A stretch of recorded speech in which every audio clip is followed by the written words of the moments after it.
उसके बाद किस तरीके के क्वेश्चंस बन सकते हैं वो मैं आपको बताऊंगा।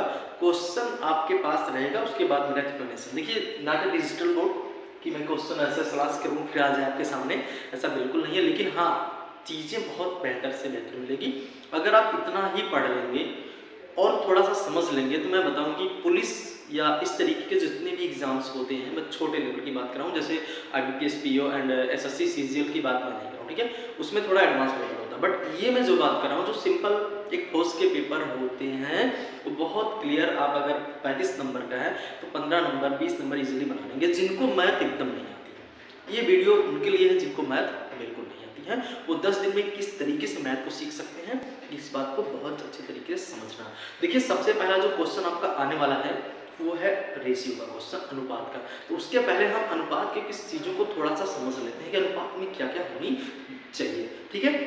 तो बात को ध्यान से समझना। अनुपात का मतलब होता है किसी नंबर्स को या किसी पर्सन्स के बंटवारे को किस हिस्से में बांटा गया है वो उसको एक्सप्लेन करता है। अनुपात इट्स टाइप ऑफ एक फ्रैक्शन होता है जिसको हम रेशियोज में लिखते हैं।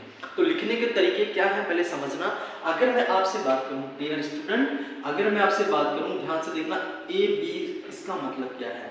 इसका मतलब है ए अनुपात बी। बात को समझना, बहुत बेहतर बात बता रहा हूं कसम से। अगर इस चीज को समझ लेंगे ना, क्वेश्चन चुटकियों में बनाएंगे आप लोग। कैसे बनाएंगे? क्या चुटकियों में बनाएंगे। तो देखो, अगर मैं ए रेशियो बी की बात करूं तो इसका मतलब, अगर मैं यहाँ पे कोई नंबर लिखा हूं 3, तो इसका मतलब कुछ बात समझ पा रहे हैं आप? इसका मतलब ये है कि जो ए और बी है उनका जो अनुपात है 3 और मतलब 2 और 3 है, इसका मतलब 2 और 3 का मतलब जितने भी इसके मान होंगे, जो एक्सपेक्टेड चीजें होंगी, वो 2 और 3 के अनुपात में ही होनी चाहिए। अब इसका मतलब क्या समझेंगे भाई? अनुपात का मतलब ये मत समझना कि ये एग्जैक्टली 2 है, एग्जैक्टली 3 है। अनुपात का मतलब तो ये हो सकता है, ये 200 भी हो सकता है, 300 भी हो सकता है, 2 करोड़ भी हो सकते हैं, 3 करोड़ भी हो सकते हैं, 2 लाख भी हो सकते हैं, मतलब कुछ भी हो सकता है। अनुपात में हम किसी की वैल्यू को बता नहीं सकते हैं। अनुपात में हम किसी का कंपैरिजन इस तरीके से अमाउंट में नहीं कर सकते हैं, बट अनुपात का जो कंपैरिजन वो किया जा सकता है। तो बात को समझना, अनुपात को मैं कैसे मैनेज करूंगा, किस तरीके से समझूंगा, ये तो बहुत जरूरी है जानना आपके लिए। अगर मैं आपसे बात करूं, बहुत सिंपल बात बता रहा हूं, अगर 2:3 का मतलब है, मैंने कहा ए और बी को 1000 रुपए में इस अनुपात में बांटा गया। मैंने कहा ए और बी, बात को समझना, मैं बात को बहुत अच्छे से बताना चाहता हूँ, इसको क्लियर करिए। अगर मैंने कहा ए और बी के पास सपोज दैट 1000 रुपए है, कितने भाई? 1000 रुपए है। अगर इस 1000 रुपए को 2 और 3 के अनुपात में बांटा गया तो भैया ए का हिस्सा बताओ और बी का हिस्सा बताओ। पहले हिस्से की बात समझ लेना। तो मैं कह रहा हूं, अगर ए और बी का अनुपात 2 और 3 है ना, और 1000 रुपए, इसका मतलब इनका सम पूरा का पूरा मिलाकर 1000 के बराबर होना चाहिए। बात मेरी समझ पा रहे हैं आप? देखिए, बहुत लोग इसको मानते हैं 2x और 3x मान लेंगे, जरूरी नहीं है, आप ऐसे भी समझ सकते हैं। इसका मतलब इन दोनों का मिला करके वो किसके बराबर होना चाहिए? 1000 रुपए के बराबर होना चाहिए। इट्स मीन, इसका मतलब 2 और 3 कितना होगा भैया? 5 होगा। यानी 5 की जो वैल्यू होगी वो कितनी होगी? 1000 रुपए होगी। अच्छा बताओ, जो 5 की वैल्यू 1000 रुपए होगी, तो बताओ मेरे भाई 1 की वैल्यू कितनी होगी? आप लेंगे सर 5 की वैल्यू 1000, 1 की वैल्यू 5 दूनी 10 यानी कितना? 200 रुपए। अब बताओ, हमेशा कोशिश करना अनुपात में हो, किसी चीज में हो, उसके 1 की वैल्यू निकालने की कोशिश करना। देन अगर आप 1 की वैल्यू निकाल लिए तो बताओ 2 की वैल्यू कितनी होगी?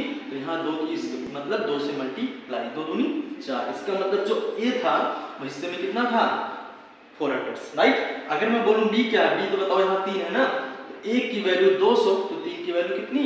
300। मेरी बात समझिए, 3 से इंटू कर देंगे, सॉरी 3 से इंटू कर देंगे, 3 2 जा 6, मतलब 1 की वैल्यू 200 तो 3 की वैल्यू कितनी होगी? 6। बात मेरी समझ पा रहे हैं आप? इसका मतलब 3 की वैल्यू कितनी हो जाएगी? 6। यानी जो बी का हिस्सा होता वो कितना था? 600। आई होप आप ये समझ पा रहे होंगे अनुपात को किस तरीके से हम डिवाइड कर रहे हैं, ठीक है। तो अब अनुपात को किस तरीके से मैनेज कर सकते हैं, उसको एक थोड़ा सा कॉन्सेप्ट के साथ सीख लीजिए। क्वेश्चन एकदम आसान, इतना ही है इस अनुपात में और कुछ भी नहीं। क्लियर? Okay class?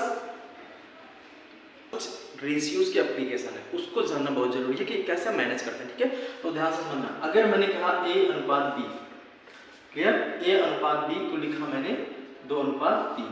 फिर यहाँ देखो ध्यान से, बी अनुपात सी, थोड़ा सा क्लियर दिख नहीं रहा होगा, आई होप आपको समझना। बी अनुपात सी को मैंने लिखा कितना? 3:4। तो अब आप इसको जरा समझिए, इस चीज़ को थोड़ा सा क्लियर समझिए। कभी भी अगर मैं देखो पढ़ रहा हूँ, क्लियर नहीं है तो समझ लेना, ओके। अगर A:B का मतलब 2:3 लिखा हुआ है, B:C का मतलब 3:4 लिखा हुआ है, तो अगर आपको ये जानना है कि आखिर ये एक्चुअली इसका एप्लीकेशन क्या है, इसको हम A:B:C का मान कैसे लिख सकते हैं, तो याद रखना। तो हमेशा इसमें ये खोजने की कोशिश करें, इसको बहुत ट्रिक बताते हैं। तो वो ट्रिक एप्लीकेशन माइंड लॉजिक से आती है, उसको ज़्यादा जरूरी नहीं है समझना, बस कॉन्सेप्ट को समझ लीजिए आप। अगर ABC का मान है, देन ओके क्लियर। अगर ABC का मान पूछा है तो इसमें दोनों में देखो कुछ कॉमन है क्या, यस। आपने देखा क्या कॉमन है, B और B। तो इसमें ध्यान से देखो क्या ये और ये दोनों आपस में कॉमन टर्म है, यस। अगर कॉमन टर्म है इसका मतलब A का मान यहाँ पे कितना है, 2। ये B जो कॉमन है, कॉमन वाला कितना हो जाएगा, 3, और ये जो बच गया कौन सा हो जाएगा, 4। इसका मतलब A, B और C का अनुपात आप देख सकते हैं 2, 3 और 4। It is clear. अगर आपको ये चीज समझ में आ रही होगी तो आपके दिमाग में ये बात चल रहा होगा कि अगर देखो क्लास, अगर मान लीजिए A:B का मान 1:4 लिखा हुआ है, B:C का मान सपोज दैट 3:5 लिखा हुआ है, तो अब फिर से अगर आपसे पूछा जाता है, ध्यान से समझना, अगर ये आप समझ गए तो समझिए क्वेश्चन खत्म। अगर ABC के बारे में जानकारी पूछी जाती है क्लास, तो आप खुद सोचो कि इसको हम कैसे करेंगे। अभी तो सर ने बताया कि ये दोनों में कॉमन है तो इसमें कॉमन होना चाहिए, कॉमन नहीं है तो कोई बात नहीं। अगर जब भी कोई चीज़ कॉमन नहीं होगी तो याद रखना इसके B को कॉमन करना, जिसको कॉमन करना, अगर आपको B को कॉमन करना तो B वाले टर्म्स को, ये 3 है ना, ये B वाले टर्म्स को 3 से मल्टीप्लाई यहाँ कर देना, और इस B वाले ऊपर वाले टर्म से जो 4 है मल्टीप्लाई कहाँ कर दोगे, यहाँ कर दोगे। It's clear. अभी ध्यान से देखना, अब मल्टीप्लाई करेंगे 3 1 जा, यहाँ मैं नीचे लिख देता हूँ 3, 3 4 जा 12, 4 3 जा 12, 4 5 जा 20। अब आप ध्यान से देखिए 12 12 कॉमन हो चुका है कि नहीं, बिल्कुल हो गया ना। तो जिसको कॉमन करना उसका मल्टीप्लाई ऊपर नीचे कर दीजिए। क्लियर। अब देखो ध्यान से, अगर आप इसकी वैल्यू लिखना है, A का मतलब जो A के प्लेस पे था, ठीक है, थोड़ा समझना। A का मतलब 3, B का मतलब दोनों जो कॉमन टर्म हो गए इसमें कितना 12, C का मतलब जो बचा 20। तो इस तरीके से हम रेशियोज एप्लीकेशंस करते हैं। तो चलिए इसी के साथ फर्स्ट क्वेश्चन देखते हैं और उसको हम आपको बताते हैं, ठीक है। पहले आप क्वेश्चन देख लेंगे, क्वेश्चन पहले रहेंगे, सॉल्यूशंस के बाद।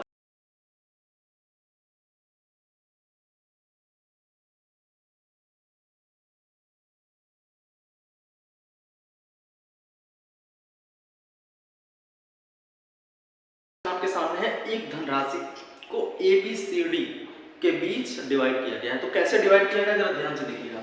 A, B और C और D के लिए क्लास ये बात को समझ लेना, एक क्वेश्चन से पूरा क्लियर हो जाएगा कि इस तरीके के क्वेश्चन में कैसे करने हैं।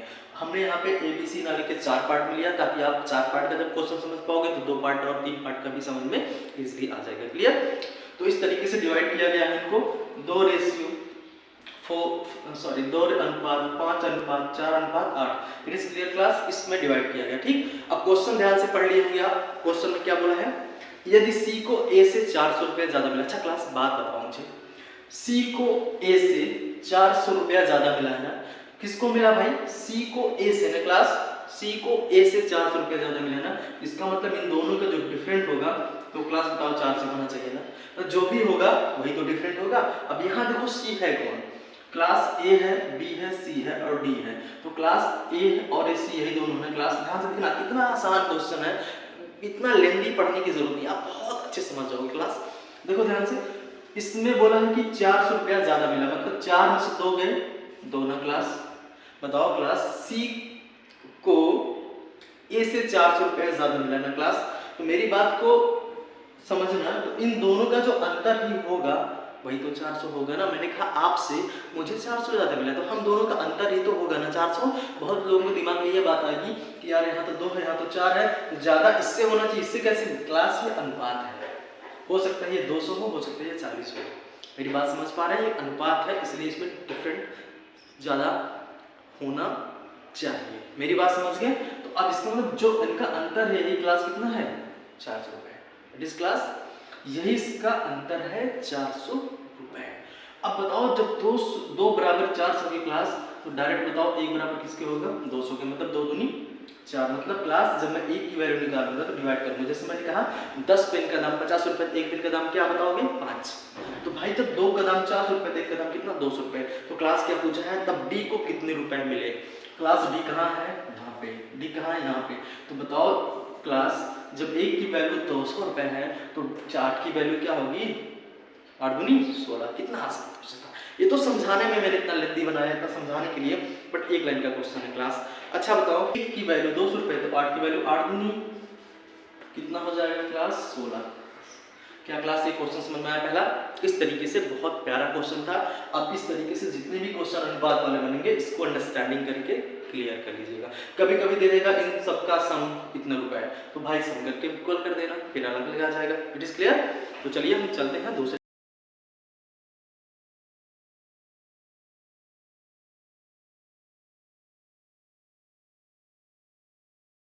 तो आपका दूसरा क्वेश्चन है, बहुत अच्छे से आपने होप देख लिया होगा।